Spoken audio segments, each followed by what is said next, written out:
Bonjour à toi, bienvenue sur la chaîne de Hibou Bouboulan pour ce nouvel épisode des Écoutes du Hibou, série dans laquelle je te parle chaque semaine d'un disque sorti la semaine précédente. Et aujourd'hui, je te présente le 10e album solo de Björk, Fossora.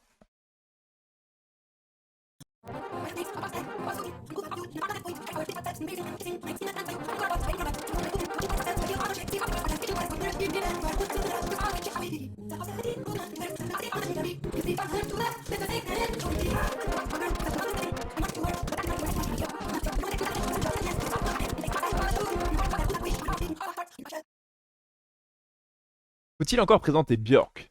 Björk, c'est une artiste hors norme, du type qui repousse les limites de ce que l'on entend par pop music depuis plus de 30 ans.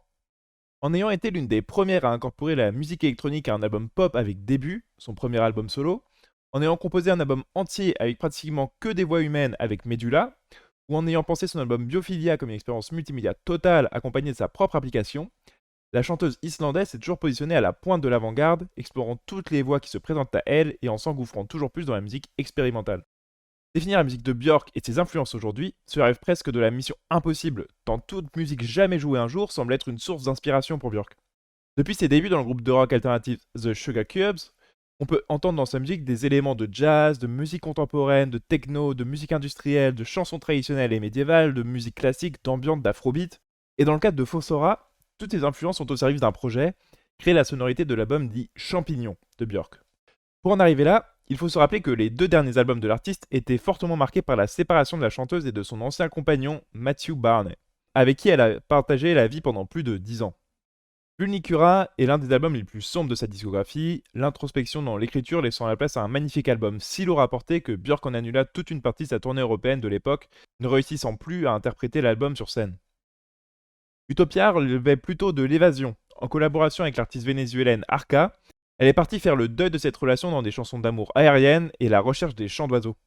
Fossora est ici l'occasion de remettre les pieds sur terre et même d'y planter ses racines profondément, ou plutôt son mycélium, l'appareil végétatif des champignons. Le nom de l'album, Fossora, est en fait un dérivé du latin fossor, d'un travailleur de la terre à un homme qui creuse. En féminisant le mot, la chanteuse islandaise invente donc Fossora, qui devient la femme qui creuse. Pour donner cette atmosphère tellurique à son album, Björk va s'entourer d'instruments de la famille des bois, et notamment de 6 clarinettes basses qui sont présentes sur plusieurs titres du disque et qu'elle va conjuguer avec des beats techno. Dès le premier morceau, Atopos, la chanteuse t'emmène dans un univers sonique immensément dense et riche où les clarinettes sur une base rythmique reggaeton évoquent un labyrinthe souterrain entre des racines d'arbres. Le tout pour exprimer le besoin de se connecter et la force de l'espoir dans un texte inspiré d'une œuvre de Roland Barthes. Et pour te donner une idée de ce qu'est Björk aujourd'hui, tout cela finit en techno hardcore qui party hard à mort avec le DJ indonésien Kasemin. Cette introduction représente bien l'ambiance générale du disque, et ce mélange de techno hardcore et de clarinette est également la recette du morceau titre de l'album, Fossora donc, que tu retrouves vers la fin du disque. Sur ce titre, elle continue d'ailleurs de filer la métaphore du champignon et du biome de son disque au sens large, toujours en compagnie du DJ Kasemin. Pour autant, il n'y a pas une seule recette pour écrire les chansons de cet album. Ovule remplace ses clarinettes par un trombone et Björk travaille sa voix pour créer un chœur qui l'accompagne dans sa définition de l'amour qu'elle imagine comme étant un immense ovule rouge qui se déplace au-dessus de toi. Après Mystelia, un interlude instrumental avec un seul instrument, la voix de Björk, me chantonnée et surtout remixée, vient le duo de chansons le plus marquant de l'album, Sorrowful Soul et Ancestress. Ces deux chansons traitent d'un thème, la mort de la mère de Björk, l'activiste Hildur Runa Oxdottir, qui est décédée en 2018. Sorrowful Soul a été écrite peu de temps avant sa mort, Ancestress après. La première est interprétée par Björk au chant et à la basse et le chœur historique islandais Hamrahild, où Björk chantait à ses 16 ans. Elle y signe un dernier au revoir en assurant à sa mère qu'elle avait été une bonne mère jusqu'au bout et qu'elle avait rempli son rôle. Ancestress apparaît ensuite comme une véritable messe funéraire. Björk en grande prêtresse te raconte sobrement les derniers instants de sa vie, en compagnie de son fils qu'elle invite sur le morceau. La musique vient illustrer le texte. Tu entends un tic-tac lorsqu'elle te parle de l'horloge biologique de sa mère, et le silence se fait sur le morceau pendant plusieurs secondes au moment de la mort. Le morceau est puissant, et pendant plus de 7 minutes, tu suis ce rituel funéraire où les percussions ésotériques accompagnent un ensemble à cordes. Le titre suivant est en fait un poème islandais du XVIIIe siècle écrit par la poétesse Latra Björk. Chanté en islandais, il évoque la beauté des fjords, tout comme leur hostilité mortelle lors des hivers glaciales. Et très vite, tu te retrouves à continuer de creuser au plus profond, avec le morceau Victimhood, morceau le plus lourd de l'album qui traite du piège de la position victimaire. Les clarinettes sont de retour et le chœur composé de voix remixées de Björk aussi, mais cette fois-ci au service d'une ambiance industrielle pesante. Alors pour te donner une respiration dans cet album souterrain, l'artiste vient ensuite chercher un morceau d'abord écrit pour l'album Utopia.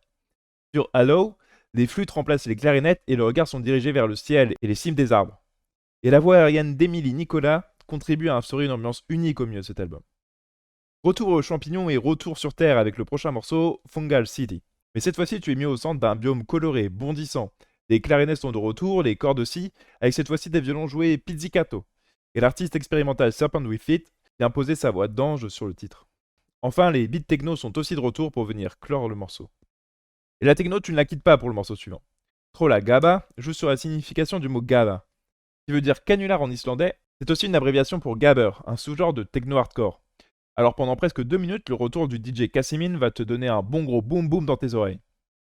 Il faut le reprend ensuite, avec des pizzicato pour une balade d'appel à l'amour fusionnel et lumineux. Et pour la clôture de l'album, Björk réinvoque la figure maternelle, mais cette fois-ci la sienne, pas celle de sa mère.